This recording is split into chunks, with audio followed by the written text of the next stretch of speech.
Some of our people are sick and tired of Africa. Whether that be the South, West, North, Central, or East Africa, people are tired. And when they think of the West, America, and Europe, they think it's a safe place. They think it's the safe haven, the perfect place. To the point, some of them even hop on boats and cross the ocean and risk their lives just for this. But you gotta know, if you're African, in the West, you know racism is a part of the deal, part of the package deal. It's non-negotiable. And if you're Somali, the racism is even more confusing. Some people don't know if they should call you black. Some people don't know if they should call you monkey. Some people don't even know if they should call you Arab. Simply because you're Somali and you don't look like the typical African. Every African, every African immigrant, not just Somali, has had that one racist encounter. That one that you'll never forget. Sometimes it's subtle and you don't even realize it till you get home. Sometimes these people tell you straight to your face, no headshot. I remember when I was a kid, right? I thought everything was rainbow and sunshines. I was a little bit more realistic than others, but I was in a class full of Swedish people, almost like 80% Swedish people. However, one thing I quickly realized was outside of school, they always have fun without me. And okay, we lived kind of far, 10 to 15 minutes, but for kids, that's a lot. And I didn't mind, I didn't mind not playing with them after school. I had other friends, but bro, are you guys even gonna ask? You're treating me like your friend, but when it's your birthday party, you invite every single girl in the class you was beefing with, but not me. Me, who you called your friend. Now that's crazy. I remember thinking, damn, they invited none of the immigrants, whether they were Somali, Arab, Turk, or Kurd. But yo, you didn't invite me either. And I didn't even realize this years after that something was up, In my recent years, this happened when I was like 10, 11, maybe. And I realized it like 18. I'm almost 20 now, but yeah. Maybe it was their parents that didn't invite me. Maybe it was them. I still don't know. Shout out to that one Swedish kid that actually did invite me out. But yo, I'm not saying they was racist. We was just kids. No. And the thing is, not everyone grows up around Adans like me. Meaning, some people interact with them differently. And it's not like it's just one type of racist. No. I think I speak for everyone when I say that we have come across that fake ass racist ass friend. I wouldn't even call them a friend. They smile in front of you, but then behind your back they talk like you're a cockroach. People like this got me investigating and staring at Adans, thinking, is this guy gonna send me out just to get good points from the teacher or boss? Or are they going to stay solid? I don't know. You never know till you put them to the test. And yeah, obviously there's good people. There's good. I'm talking specifically about those extra friendly ones. Those overly friendly ones. And then we got that one guy that puts everyone in the box and says, no, bro, it's statistics. All Somalis do that, or all black people do that. Bro, stop talking out of your foot. You don't know us. You don't have us as friends. You have one black guy who you call your friend, but that guy hates himself.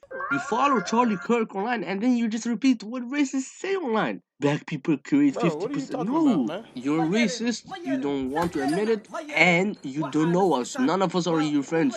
And then lastly, there's probably more, but there's the open hostile one. They just straight up treats you like a subhuman. But keep in mind, this type of race never does shit in real life while fooling. They hide behind screens and say some racist bullshit on Instagram and Reels or Twitter.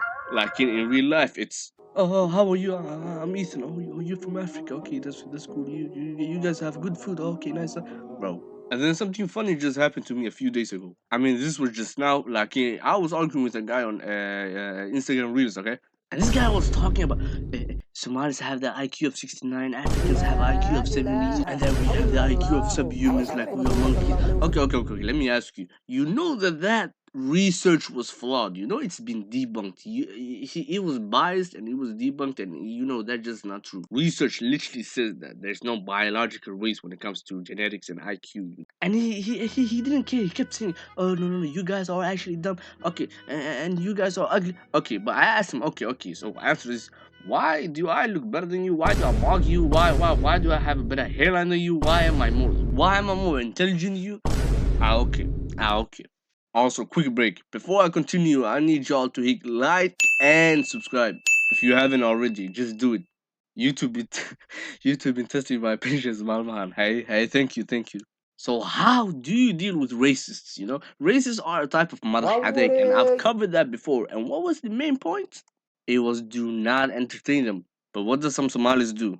هويداوس يهود اي دل وردخوي ورهوي اباف ورهوي. Bro, let's be honest. First of all, they don't even understand you.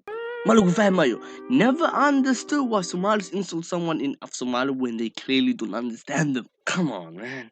Another thing we Somalis do is when someone misidentifies us, which happens to all African immigrants, by the way, we get defensive. Me Arab, no, friend, I'm Somali, or me black, no, my friend, we are Somali, we are Somali. Okay, take it easy. Okay, you can just explain that you're Somali. You don't have to go. Oh, no, I'm not Arab, I'm not black. Bro, it's ditchy. Come on.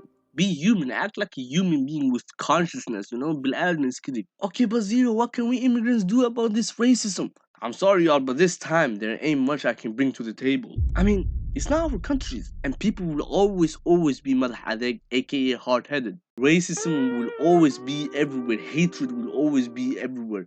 But you won't experience it as much as where you come from. I mean, why don't we all just get our education and then get the fuck out of the West? Build up our African countries, huh? Be of benefit, at least do something. I don't know about y'all, but I'd rather be a high-class citizen in Africa than to be a middle-class struggling citizen in the West who's a guest to the country that does not give a fuck about you. 0-0, you're getting too political. Okay, but sometimes you have to, right? This very reason why we are in the West is a political reason. They fuck up our countries, do they not? And then they have the audacity to say don't come to our country. I mean, if you go to a country and you completely fucking mess it up, and then you enforce your language on them, your culture on them, your ideology on them, on why you are a better race, why are you surprised that those very same people you was fixing yourself in front of, they come back and they go to your country? Why are you surprised? I mean, imagine going to someone's house, you ruin everything, you take control of everything, and you say, okay, but you know what? My house in the back home is even better. And you do that for hundreds of years. Why are you surprised that that guy doesn't want to move into your house? Bro, but at the same time, the racists have a good point. I mean, we like to complain so much about Galaha, Adanka, and the white man and systematic racism. Why don't we just go back home, huh? Why not? We live a better life there. Mahano, or am I tripping? See, a lot of people like to complain, but I have my solution. Do you? If you made it this far, you might as well just like the video, drop a comment, and let me know what is your solution to racism. مع السلامة صاحبتي.